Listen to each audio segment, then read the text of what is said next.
এটা কে মারছে? জানি না তো, তোরা দেখছিস কে মারছে? উপর থেকে পড়ছে মনে হয়। কি সমস্যাটা কি? সমস্যা তো আছেই, আমরা সিনিয়ররা এখানে দাঁড়ায় আছি আর তুমি সালাম না দিয়ে চলে যাচ্ছ। কি সিনিয়রদের রেসপেক্ট করতে জানো না নাকি? সরি, আমি আসলে এত সিনিয়র টিনিয়র মানি না। যে আমাকে রেসপেক্ট করে আমি তাকে রেসপেক্ট করি, আর যে করে না তাকে নো ওয়ে। ও দেখে বেয়াদবি করতেছে। তাই কান ধরে উঠবাস করো 100 বার। কেন করবো? আমি বলছি তাই। मैं तुम्हारे बाप का नौकर नहीं। এই অনেক হইছে, ও যা বলছে তার চুপচাপ কর। 100 বার গুনে গুনে কর, একটাও যেন বাদ না যায়। একটা বারও করবো না। লাস্ট ওয়ার্নিং দিচ্ছি, কানে ধরো। কেন না ধরলে কি করবা?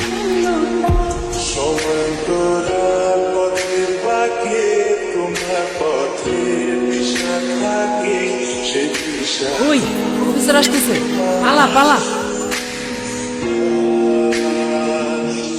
আমারে কান ধরে উঠবোস কর, চিনে না তো? ও যদি ঘাটতে রয় আমি ঘাটতে আর দাদু। এই দাঁড়াও।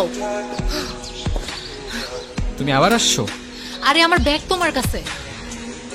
তাই তো বলি, এত হালকা হালকা লাগতেছে কেন? ব্যাগও খালি, ব্যাগের মালিকের মাথাও খালি। এত বেশি কথা বলো কেন? জুনিয়র আছে, জুনিয়রের মতো থাকো। ওই কিসের জুনিয়র? ফাইনাল ইয়ারে আমি, কয়েকদিন আগে ইউনিভার্সিটিতে ট্রান্সফার হয়েছি। এত বকবক করতেছো, তুমি কোন ইয়ারে? আমিও তো ফাইনাল ইয়ার। তো জুনিয়র আমি? তো আগে বলবা না? আমি কেন বলবো? ঠেকা পড়ছে আমার। এত তেরা তেরা কথা বলো কেন? আমি এমনিই কথা বলি। আচ্ছা আমি তাহলে আসি। যাও, না করছে কে?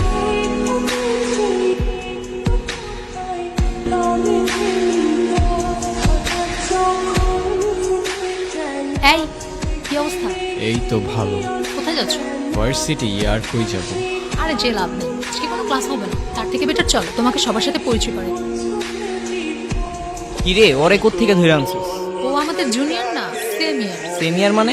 মানে ক্রেডিট ট্রান্সফার করে আমাদের ভার্সিটিতে আসছে। আচ্ছা যাই হোক, চল আমরা ট্রুথ অর ডেয়ার খেলি। এইখানে ট্রুথ অর ডেয়ার? হ্যাঁ আমি খেলবো না ভাই, তোরা খেল। চল আমরাও ক্লাসে যাই। মানে অন্য সময় কখনো ক্লাস করে না, আজকে ওদের সবার ক্লাস করতে হবে। আচ্ছা চল আমরাই শুরু করি। স্টার্ট করি। ট্রুথ। তুমি লাস্ট কবে কান্না করছিলে? কাল রাতে। আচ্ছা নেক্সট।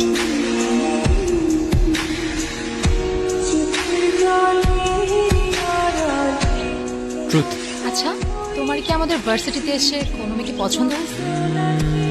না। ট্রুথ। তোমার ডেয়ারটা হচ্ছে তুমি তোমার মাকে ফোন দিবা আর বলবা, মা আমি তোমাকে খুব ভালোবাসি।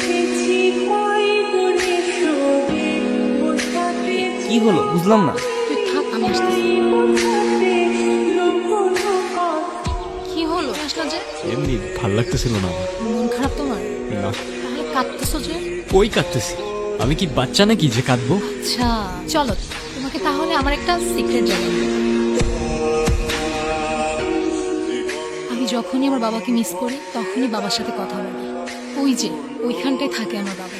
তোমার মায়ের উপর তোমার অভিমান থাকাটা স্বাভাবিক, কিন্তু আমি এইটুকু বলতে পারি তোমার মা তোমাকে অনেক ভালোবাসে। বিশ্বাস না হয় তোমার মার সাথে একবার কথা বলি, আমার যা বলার আছে আজকে সব বলে ফেলবো। মা, তুমি তো আমার সাথে কথা বলার সময়ই পাও না। কেমন আছো মা? তোমাকে একটা কথা বলি, আই লাভ ইউ মা, আর অনেক বেশি মিস করি মা। ওই দেখো তোমার মাও তোমার সাথে আছে আর আমি।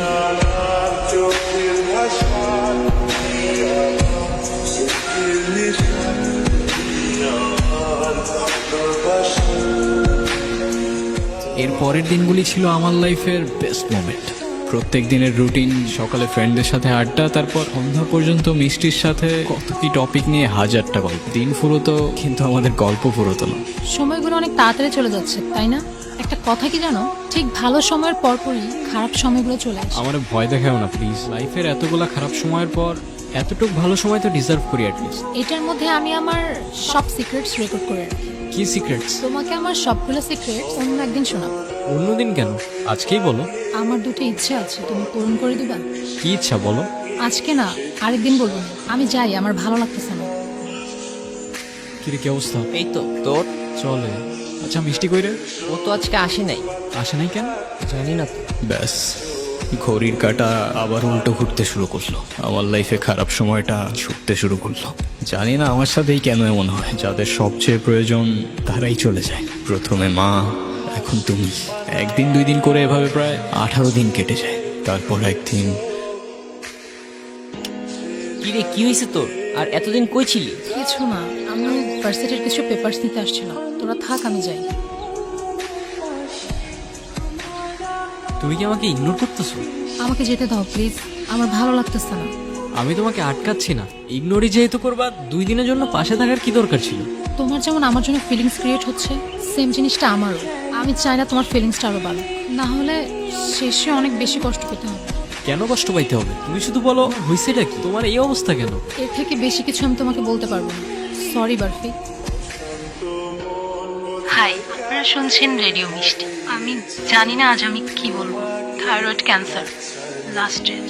আমার 2টা সিক্রেট ইচ্ছা আছে জানো। প্রথম ইচ্ছেটা হচ্ছে আমি আমার সবচেয়ে প্রিয় মানুষটার সাথে ওই ইচ্ছে পাহাড়ে যাব। আর দ্বিতীয় ইচ্ছেটা হচ্ছে মিষ্টি, একটু এদিকে আসো, তোমার সাথে ইম্পর্টেন্ট কথা আছে। কি করতেছে এগুলা বারফি? চোখটা বন্ধ করো, চোখটা খোলো। তোমার ইচ্ছাগুলা আমার পূরণ করার কথা ছিল। তুমি যাবে আমার সাথে ইচ্ছে পাহাড়ে? ওই আর কত দূর? এই তো আরেকটু। এই দিনটার জন্য আমি কতদিন ধরে অপেক্ষা করে আছি আমার কোনো আইডিয়া নেই। এখানে শেষবার যখন এসেছিলাম তখন আমার বয়স 6 বছর। এরপরে কখনো আসোনি কেন? এখানে একা একা আসলে আমি আমার বাবাকে হয়তো এতটাই মিস করতাম যেটা আমি সহ্য করতে পারতাম না। এই ভয়ে তোমাকে একটা কথা বলি। বলো। থ্যাঙ্কস। আমার তো থ্যাঙ্কস লাগবে না, তো কি লাগবে? তোমার একটা স্মাইল। আচ্ছা এদিকে আসো।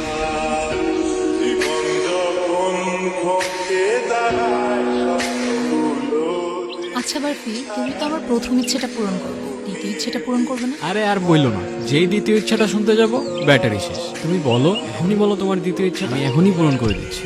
কি হলো, কিছু বলতেছো না কেন? মিষ্টি, মিষ্টি, দ্বিতীয় ইচ্ছা। আমার 2টা সিক্রেট ইচ্ছা আছে জানো। প্রথম ইচ্ছেটা হচ্ছে আমি আমার সবচেয়ে প্রিয় মানুষটার সাথে ওই ইচ্ছে পাহাড়ে যাব। আর দ্বিতীয় ইচ্ছেটা হচ্ছে আমার শেষ নিঃশ্বাসটা যেন ওই পাহাড়েই হয়। জানো, আমার বাবা আমার জন্য সেই পাহাড়ে উঠতে গিয়ে হার্ট অ্যাটাক করে। এরপর থেকে আমি কখনো সেখানে একা যাওয়ার সাহস করতে পারিনি। অনেকবার চেষ্টা করেছি, পারিনি।